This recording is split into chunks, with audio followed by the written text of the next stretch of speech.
I was the Cade family's meticulously groomed fake heiress for 20 years. Then, the real daughter showed up at the doorstep, ready to reclaim her place. My mother, ever concerned with appearances, asked me to teach her how to be a proper Cade, how to carry herself like a true lady of high society. She didn't want the real daughter to embarrass the family. So, I agreed. I gave her beautiful clothes, taught her how to play piano and dance, introduced her to the world of lavish parties, and even helped her humiliate the man who'd broken her heart. I helped her rise, never realizing I was digging my own grave. What I didn't expect was that, not long after, the entire Cade family would collapse financially because of her. Worse, she pushed me off a skyscraper. But now, I'm coming back to my life. This time, I'll play the role of a perfect sister. Chapter 1. I've been given a second chance. And it all started on the day of my 20th birthday. I remember standing there, watching the girl in front of me. She was dressed in a plain white t-shirt and ripped jeans, sticking out like a sore thumb in the middle of my elegant birthday party. Her voice was soft, almost apologetic, as she spoke to my mother. I just wanted to see what my real parents looked like, she said, eyes wide with innocence. If I'm not welcome, I'll leave. The whispers started immediately. Guests exchanged looks, quietly discussing what this meant. This wasn't just some random girl crashing the party. For the Cade family, this was big, huge. Everything stopped. Soon enough, we were all at the hospital, waiting for the DNA test results. The Cade family had always believed there was only one daughter. But now that the truth was out, there was no way they could leave their real flesh and blood out there in the world alone. It didn't take long for the results to come in. My father had paid well to ensure we got the answers quickly. And there it was, in black and white. Rowena was their biological daughter. As for me, I was the fake, the stand-in. I knew, though, that my parents wouldn't just throw me out. I'd been their daughter for 20 years. They'd invested too much in me. From the moment I could remember, my life had been filled with lessons, tutors, and expectations. I was trained in everything: piano, dance, etiquette. I became the perfect daughter, the one who could navigate high society with grace. I was the pride of the Cade family, the one everyone praised for my poise and class. In fact, if it weren't for Rowena's sudden appearance, my father would have officially announced me as the heir to the Cade group at this party. My mother had been preparing to tell everyone about my engagement to the Thorne family's young master, sealing a powerful alliance between our families. But Rowena's return changed everything. Suddenly, all the work I'd done, everything I'd achieved, felt like it was slipping through my fingers. The engagement to the Thorne family? That would go to Rowena. The inheritance of the Cade group? Also hers. And yet, I didn't resent her. I'd been raised to understand the importance of loyalty and gratitude. My parents had always put the family's interests first, and so had I. So, when my mother took my hand and said, "Lavinia, Rowena is your sister now. Teach her how to be a proper Cade. Don't let her embarrass us." I nodded and agreed without a second thought. But what no one knew was that I'd already lived this life once before. Chapter 2. Rowena was small and thin and was wearing a pair of jeans that were so worn they were almost white. In my previous life, I felt sorry for her. She was the real daughter of the Cade family, after all. She was the one who should have been living a life of luxury, not me. So, out of guilt, I tried to make it up to her. The more I thought about it, the more I went out of my way to be good to her. But I never expected what came next. I gave her beautiful clothes, yet she told others they were just my cast-offs. I taught her how to dress and took her to high-class events, but in her eyes, I was only doing it to upstage her. I showed her how to dance and how to carry herself with grace, but she thought I was setting her up to embarrass herself in public. The worst part? I tried to protect her from a scumbag who only wanted to use her. I thought I was saving her from heartache. But instead of being grateful, she accused me of ruining her. True love. By the time I figured things out, it was too late. I didn't see it until the moment she had my fiancé lure me to the top of that building. It was only as I stood on the ledge that I understood. The girl who had always smiled, who had followed me around like a shadow, had hated me all along. She wanted me gone. As I fell, my last thought was, if I could go back, I wouldn't waste my time trying to help her. But it didn't end my life. I ended up in a coma instead, trapped in my own body, helpless. While I was unconscious, Rowena made sure I had the best care, private nurses and a luxurious hospital room. But it wasn't kindness. She was simply waiting for the day I woke up so she could tell me to my face. The Cade family is bankrupt. Thinking back to how it all ended, my heart burns with anger. But now, fate has given me another chance. This time, I'll be the perfect sister. I'll give her everything she wants, let her live in comfort, pampered and spoilt. And I'll make sure everything that's rightfully mine stays exactly where it belongs, in my hands. I snap out of my thoughts just as I hear her voice, filled with envy. Sister, your room is so beautiful. Chapter 3. I glance at her, my expression unreadable. Do you like it? I ask, as casually as if we were discussing the weather. She nods quickly, looking as innocent as a little lamb. Once, I might have believed that act. Then it's yours, I say smoothly. Her eyes light up, though she tries to hide it with false modesty. Oh, I couldn't, sister. It's your room after all. You're our parents' real daughter. You should have the best room. That night, I moved into the room next door, the one my mother had originally prepared for Rowena. It was practically bare, just the basics. When Rowena moved into my old room, I went out of my way to have it decorated exactly to her taste. And yet, I later learned she still believed I'd stolen what was rightfully hers. Well, this time, I've given her exactly what she wanted. The next day, my mother called me into her study. Did Rowena ask for your room? She asked, her voice sharp. I shook my head. No, Mom. Rowena's never had a taste of the good life. As her sister, it's only right I take care of her. I saw the pleased look on my mother's face. Of course, I knew what she was really thinking. She wasn't happy because I'd given her biological daughter the best room. She was impressed by how gracious and mature I seemed. Sure enough, the next moment, she gave me more instructions. Rowena doesn't have much experience. You need to guide her. As a member of the Cade family, she'll need to broaden her horizons. Don't let her get caught up in short-term gains. I nodded, as obedient as ever. But this time, I had no intention of teaching her things like dancing or etiquette. I wasn't going to waste my time on that. The parties, though. She still needed to make an appearance. And soon enough, the perfect opportunity presented itself. Old Mr. Thorne's 80th birthday banquet was coming up, and nearly every influential family in the city had been invited. My mother, of course, gave me strict orders to make sure Rowena was dressed impeccably for the event. After all, this would be her grand debut, her first time stepping into the spotlight as the true daughter of the Cade family. Chapter 4. In my last life, I had personally chosen Rowena's gown for her. I thought she looked stunning in it. At the banquet, she received plenty of compliments too. But despite that, she was convinced I had only dressed her that way so she wouldn't outshine me. This time, I took my time getting home, arriving just a few minutes later than usual. And there she was, standing in the same yellow dress I had worn last life. The difference was that Rowena's darker complexion didn't suit the color at all. I couldn't help but let a small smile tug at the corners of my lips as I sat down to get my makeup done.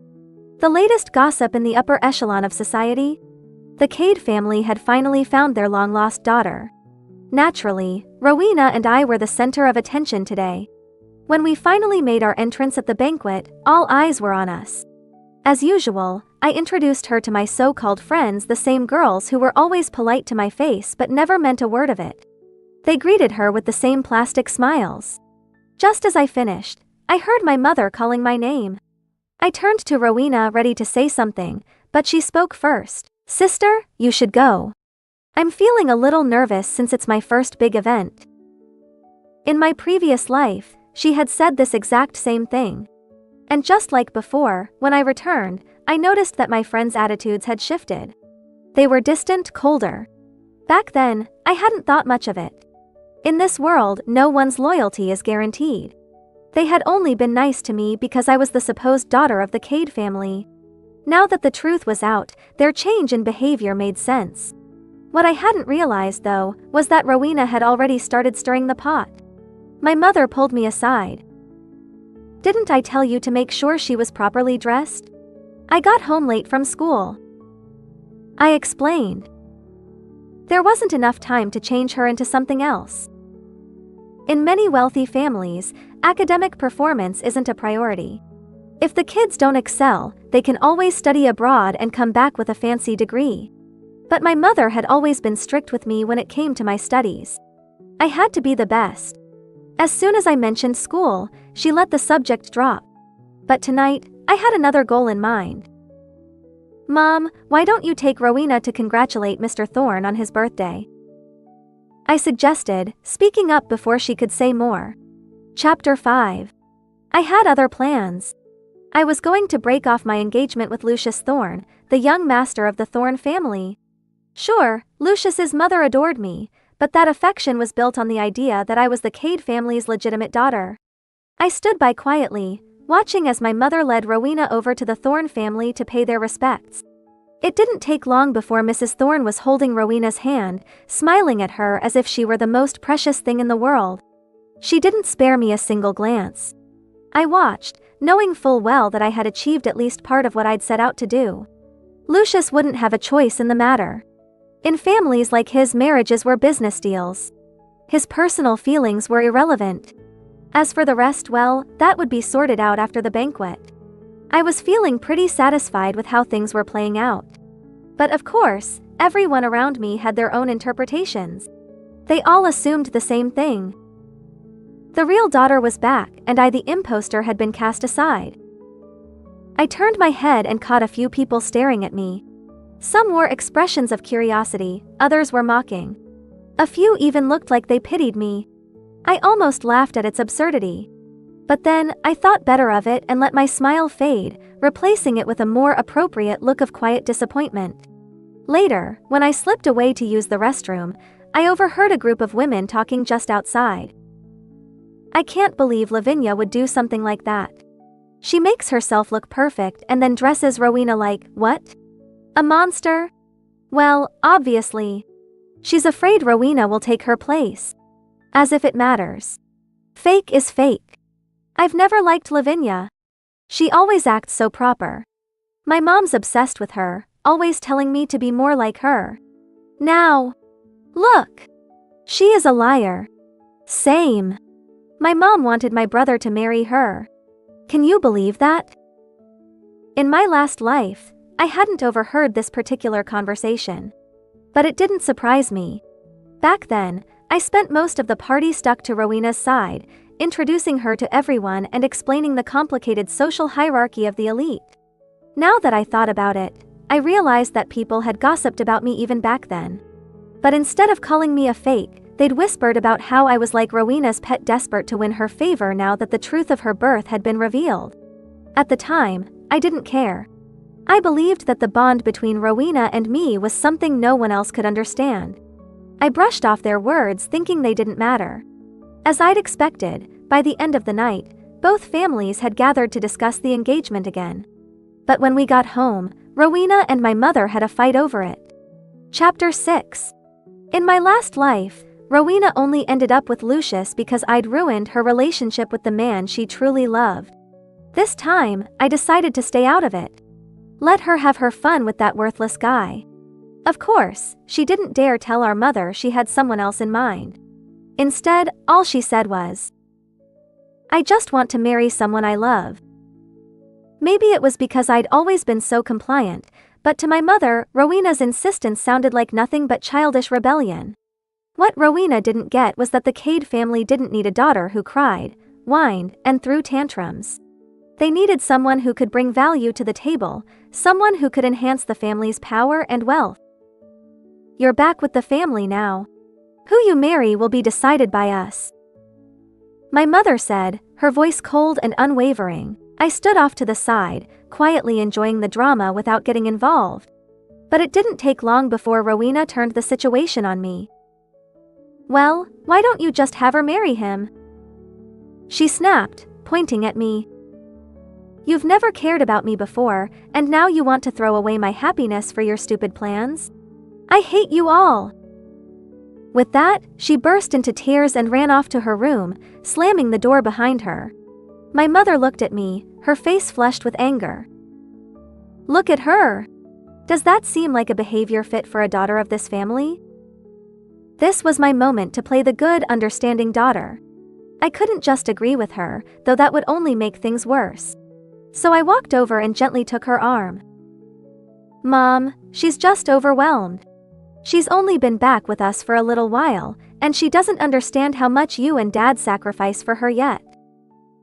I gave her a reassuring smile. "She'll come around. Once she sees how much you've done for her, she'll realize how lucky she is." My mother frowned but eventually nodded, though I could tell she wasn't entirely convinced. "She acts like that, and you expect your father and me to leave the company in her hands?" she muttered, clearly still upset. "Lavinia, you need to teach her. She has a lot to learn." I nodded obediently, but I had no intention of actually helping Rowena. Instead, I quietly transferred $100,000 into her account. In my last life, I'd taught her everything. I gave her all the tools she needed to climb the corporate ladder, and in the end, she used them to betray us. She leaked company secrets, and the Cade Group crumbled, left as nothing but an empty shell.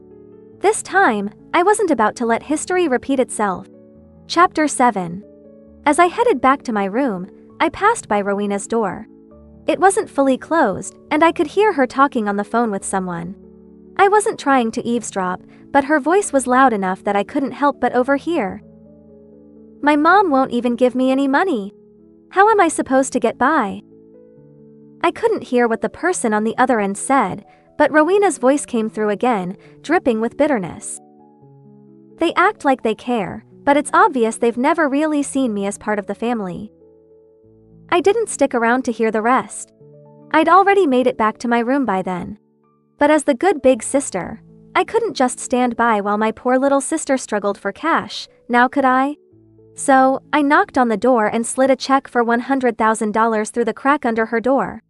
To make sure she didn't feel awkward about accepting it, I even added a little note. "I noticed you don't have many new clothes. Go ahead and treat yourself to something nice." Not even a minute later, Rowena accepted the money and sent me a message. "Thanks, sis." She even threw in a cute little emoji, trying to play the sweet, innocent act. I replied with a happy emoji, and not long after that, I heard the sound of her leaving the house. Rowena didn't disappoint. About 20 minutes later, I got a message from the private investigator I'd hired. She was meeting up with Nolan Fisher. Nolan the jerk who had been her childhood sweetheart.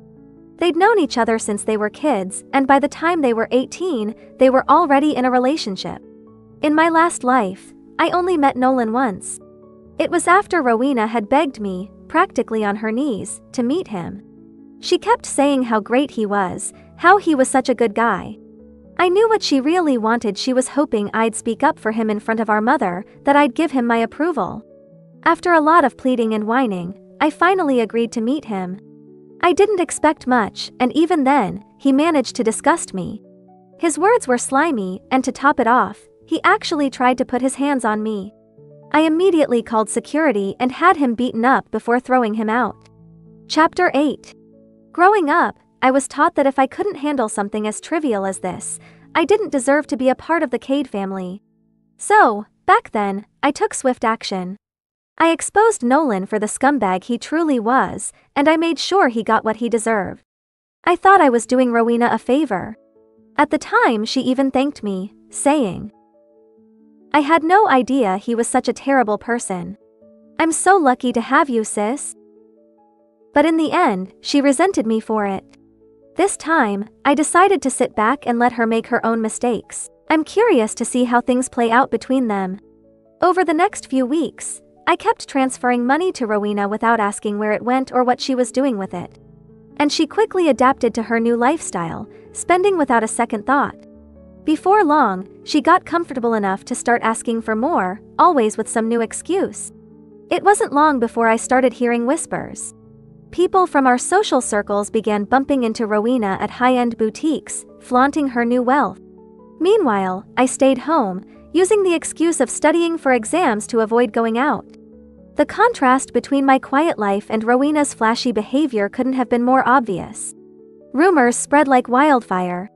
People were starting to believe that Rowena was the favored daughter now, and I had been cast aside. I had no doubt Rowena was behind some of those rumors. It used to be that my phone would constantly buzz with invitations to lunch, to parties, to shopping trips. Now, all I got were spam calls. To make matters worse, I started seeing pictures pop up on social media.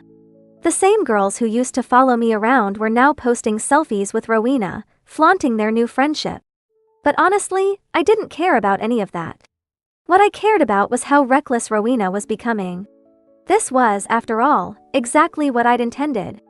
But it definitely wasn't what my parents had in mind. I was starting to wonder when all of this would reach my mother's ears.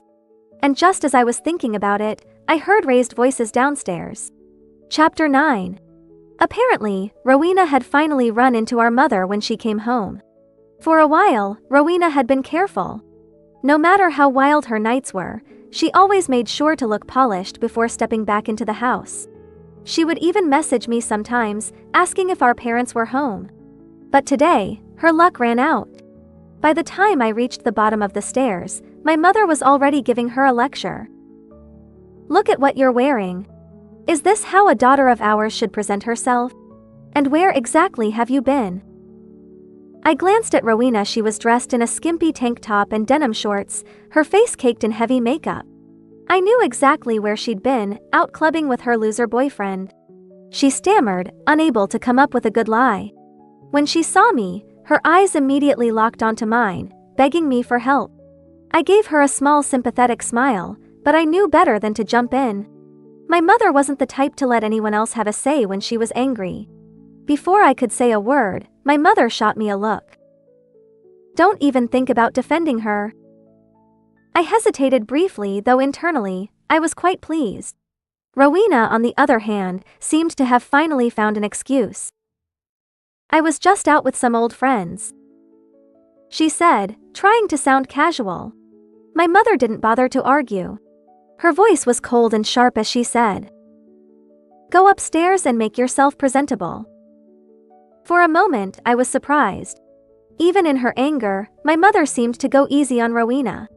Blood ties, it seemed, still counted for something. It made sense. Even though, in my last life, they'd given me a share of the company, they never truly considered me as their heir. I'd be lying if I said that realization didn't sting, even if just for a moment. But before I could dwell on it, I noticed my mother pulling out her phone. She made a call, her voice calm but firm. "I need you to look into what Rowena's been up to lately." I blinked. Clearly, I'd read too much into things. After she hung up, I put on a guilty expression and said, "It's my fault. I've been so focused on studying that I didn't keep an eye on her." My mother glanced at me but didn't seem upset. "It's not your responsibility," she said, her tone softer now. "Just focus on your exams." From the sound of it, my mother was planning to take matters into her own hands when it came to Rowena. Chapter 10. Mother's assistants, well versed in her temperament, quickly gathered Rowena's recent itinerary and sent it to her email that very night. After reviewing it, Mother called Rowena out for a lecture. In the end, Mother made a decision. "Prepare yourself. Next week, you're going abroad for school." Rowena wasn't academically gifted, and her performance in the college entrance exams was dismal, landing her in a vocational school. This decision took me by surprise because it hadn't happened in my previous life. Rowena immediately protested. "I'm not going." "Fine, then break up with that man," Mother stated coldly. Rowena stubbornly glared at her, refusing to back down. The conversation ended in a standoff, and Rowena had a meltdown in front of me, crying about how our mother didn't understand her. She even tried to convince me that a woman must marry the man she loves to be truly happy and urged me to stand up to Mother. I looked at her, bemused. Casually, I asked, Are you sure he really loves you? The private investigator had informed me that this man had been spending Rowena's money frivolously and was involved with other women. Rowena shot me a wary glance. I smiled, masking my true intentions. I'm just wishing you happiness. Thank you, sister. I'll be happy and won't bow to mother's demands. I watched her face. She seemed to have a plan of her own. But I didn't pry. I was genuinely curious to see how she would manage without me guiding her every step or cleaning up her messes. Rowena didn't disappoint. After the argument with mother, she didn't tone down her behavior. In fact, she became even more defiant, determined to fight for her. True love. Once my exams were over, mother asked for my help in choosing a university for Rowena. She seemed resolute about sending Rowena abroad. But that wasn't what I had in mind. Chapter 11. Rowena doesn't understand much. She might not adapt well to life overseas. I suggested to mother. She's an adult now. It's time for her to grow up. It seemed mother still had hopes for Rowena, thinking she might benefit from studying abroad. I needed to push things a bit further. If you really want to train her, the best way would be to have her join the company. I suggested. Once she's busy, she won't have time to think about men. Mother didn't immediately agree, but I knew she was considering it. Sure enough, within a couple of days, Rowena came to me, saying she didn't want to work at the company. Did she genuinely not want the Cade family's fortune? Of course not. She just didn't want to give up her hedonistic lifestyle with her boyfriend. I took her hand and spoke earnestly. I know, but if I hadn't suggested it, Mom would have sent you abroad. Do you want to go abroad? She shook her head. Then it's better to join the company. Just focus on getting Mom to accept your boyfriend. Hearing this, Rowena's face lit up with confidence. Mother assigned Rowena to a small subsidiary of the Cade Group. Even if Rowena caused chaos there, it wouldn't impact the main company. But it was still a test for her. Mother's approach was typical, uncompromising and strategic. In my last life, Rowena had started at the main office with a good position. She knew nothing, and I had to teach her everything. With my help, she quickly gained recognition from mother and the company's senior management. That's why she succeeded so rapidly in my previous life. This time, things were different. When I received the latest update, I couldn't help but laugh. Rowena never failed to meet my expectations. Chapter 12. I hadn't expected her to bring Nolan into the company. I knew she was bold, but this was beyond reckless. What Rowena didn't realize was that every move she made was reported back to mother. Exactly as I had planned. Rowena believed that because she was the biological daughter, the Cade family would never abandon her. But she overestimated her importance to mother. Mother had already given her multiple chances because of their blood ties. In reality, she was weighing the pros and cons of keeping Rowena around. That night, a family meeting was called. The main topic was straightforward. Mother got straight to the point. Are you breaking up with him or not? Rowena stood her ground. I won't break up. I refuse to marry for convenience. I want to be with the one I love. Mother's face grew colder, and father looked disappointed. This was exactly what I wanted. As expected, the next moment, mother said. Then leave. We don't need someone so unambitious in the Cade family. Rowena looked shocked, clearly not expecting such harsh words from mother. She hesitated before shaking her head. I'm your daughter. How can you be so heartless? Break up or leave the Cade family. Mother's expression didn't change as she demanded Rowena make a choice. I stood quietly, watching Rowena. She had returned to the Cade family to live a wealthy life. Once someone is used to luxury, it's hard to go back to a life of hardship. I was curious to see what Rowena would choose. Would she give up her affluent lifestyle for true love? Or would she realize that her so-called love was insignificant compared to wealth? The room fell silent for a moment, and I thought I might have misheard her. Chapter 13. I'm your daughter. You've ignored me for years, and now you want to abandon me? You're unfit to be parents. I'm pregnant with Nolan's child. You can't separate us. I glanced at Mother's reaction. Despite being a seasoned woman, she looked genuinely shocked by Rowena's revelation. Father slammed his hand on the table. Ungrateful child.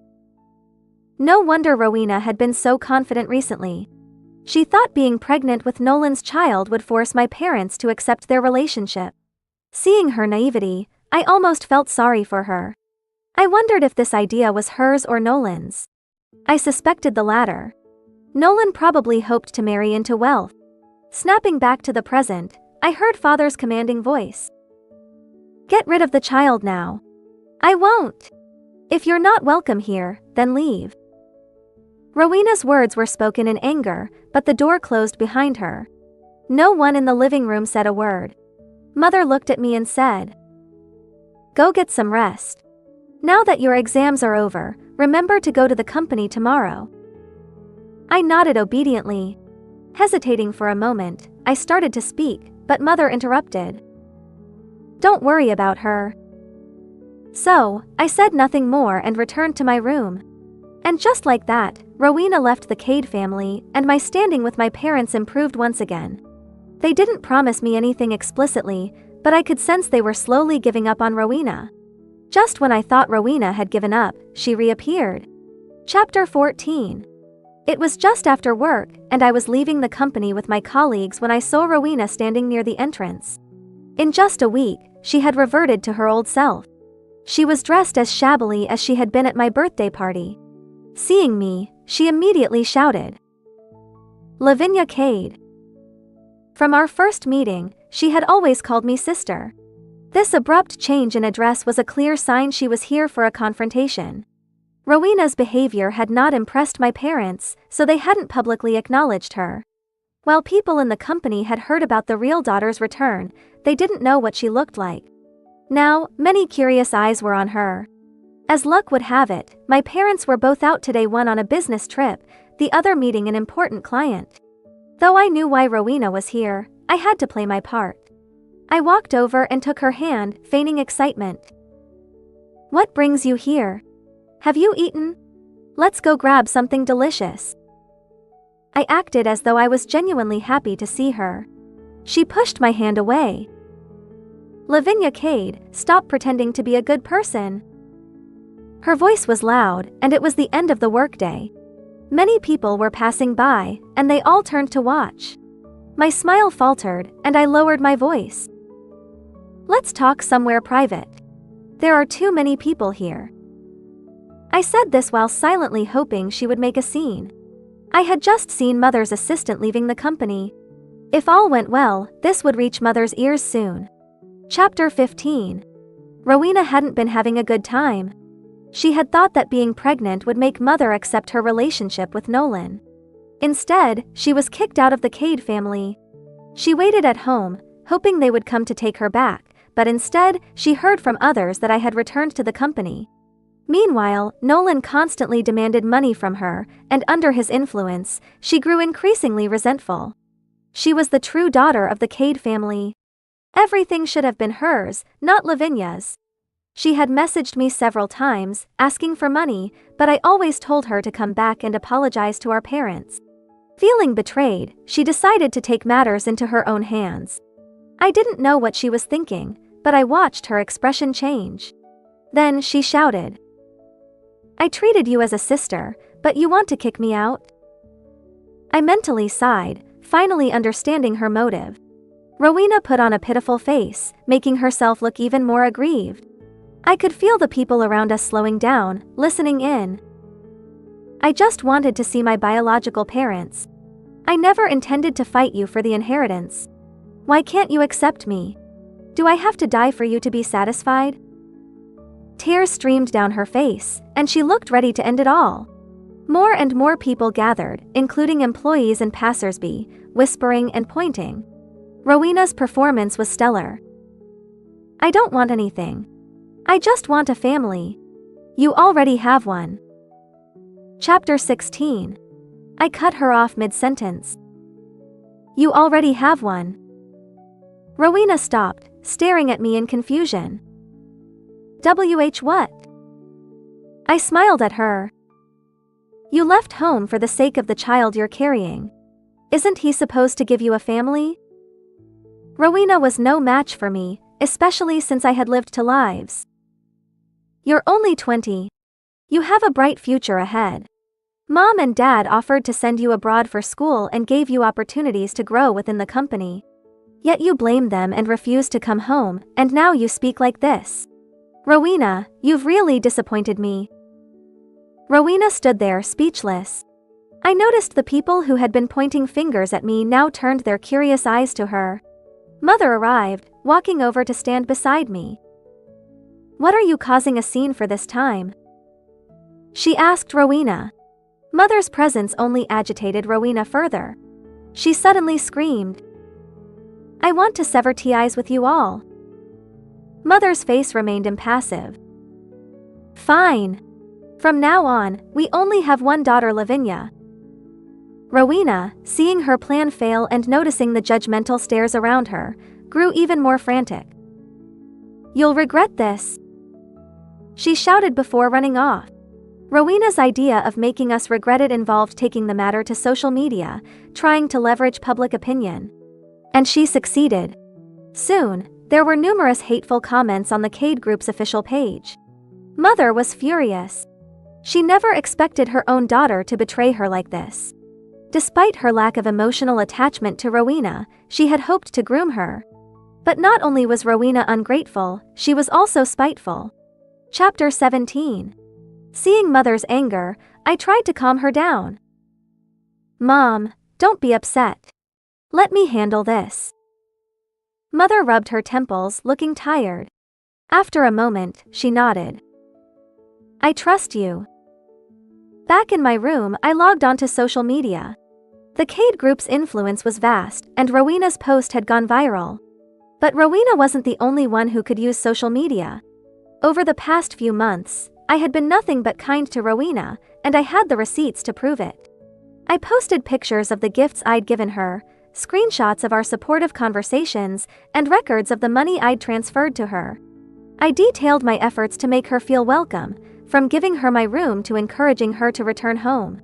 Then, I bought some promotional space to ensure my post reached a wide audience. With the Cade Group's name attached, it didn't take long for people to start commenting. The narrative shifted within minutes. With a sister like that, you should count your blessings. You're ruining your own life and blaming others? Real life isn't like those fake heiress novels. I went to school with Lavinia. She's incredibly hardworking and kind. There's no way she'd do something like that. Seriously? A real heiress getting pregnant at 20 and using it to blackmail her parents? I know Rowena's boyfriend. He's a total jerk. No wonder he suddenly had money recently. It's obvious who the troublemaker is here. Seeing the comments, I felt relieved. The focus had shifted away from the fake heiress drama. As for Rowena, I didn't care. If she kept coming after me, all I could say was, don't bring trouble upon yourself. Chapter 18. Rowena had truly brought ruin upon herself. Because of her actions, Nolan faced public backlash, and his friends distanced themselves from him. He blamed Rowena for all of it.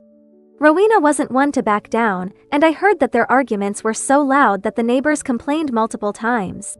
In a fit of rage, Nolan hit Rowena. During one of their heated fights, he pushed her, causing her to fall and hit her stomach on a table, resulting in a miscarriage. Nolan was never a good person, so this behavior didn't surprise me. As for Rowena, I felt nothing. She had, after all, pushed me off a building in my previous life. Compared to that, this was nothing. Rowena tried to come back to us a few times, begging for another chance. At first, Mother refused to see her, but eventually, out of a sense of obligation, she met with Rowena and gave her some money to live on. But it wasn't long before we heard that Rowena had given the money to Nolan. I almost laughed when I heard this. Mother's sympathy vanished completely. On the other hand, I gained a significant share of the Cade Group. After graduating from college, I joined the company. The next time I saw Rowena, she was working as a waitress in a hotel. I planned to ignore her, but she called out to me. She accused me of being deliberate. I looked at her, puzzled. Deliberate about what? If you really cared about me, you wouldn't have abandoned me. I saw no remorse on her face, only blame. I chuckled. In my last life, I tried to help her, and it led to my downfall. This time, I chose to prioritize myself. Chapter 19. Rowena's disrespectful behavior got her fired from the hotel. I didn't feel sorry for her. I didn't see her again for a long time. Eventually, I heard from others that she had returned to Nolan, and they continued their toxic relationship. As for me, I didn't end up in a coma, and the Cade group didn't collapse. I led the Cade group to new heights. My parents proudly told everyone that I was their greatest achievement, never mentioning Rowena. Lucius and I broke off our engagement, and his family approached me, hoping to reconcile. I declined. And this time, my parents didn't object. Once you reach a certain status, you go from being chosen to being the one who chooses. A woman's worth isn't defined by marriage or a man. I didn't marry but adopted a daughter to keep my parents company. As people age, they fear loneliness. But I still enjoyed my journey alone. Exploring the world, I searched for the best version of myself.